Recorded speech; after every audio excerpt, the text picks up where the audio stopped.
Tim Legler is back with us. The numbers are eye-popping, Legs. Utah's most frequent defender on Murray right now, in this series anyway, is Royce O'Neal. But Murray's shooting 63% from the field and nearly 61% from long distance against him. So what adjustments, if any, did the Jazz need to make?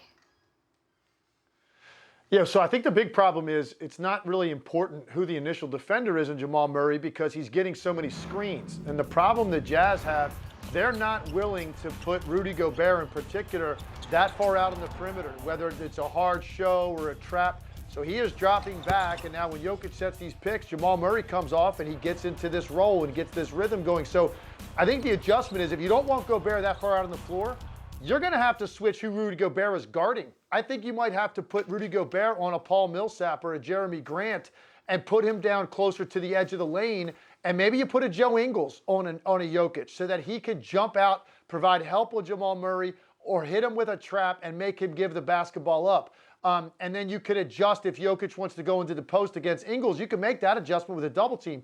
But you cannot allow Jamal Murray to continue to operate with this freedom mentally, knowing if I just get one screen, I'm going to come off with a lot of space. He obviously is now, to say he's in the zone would be the understatement of the century.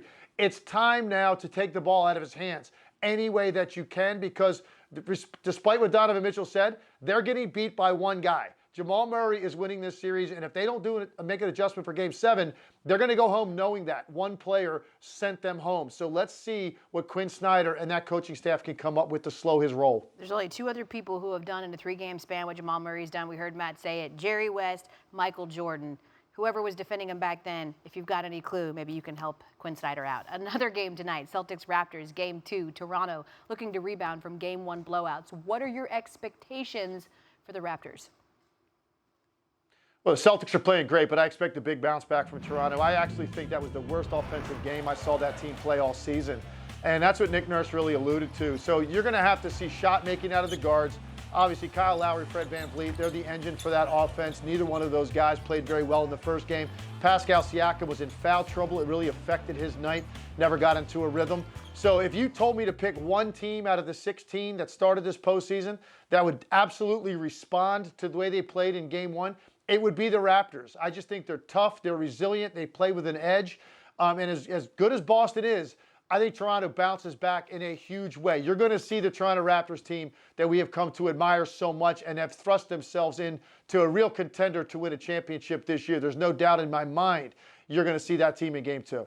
3 of the Raptors' 4 biggest losses this season have come against the Celtics. So odds are at some point on the Raptors' favor to be able to do a little bit better here. Tim Legler joining us.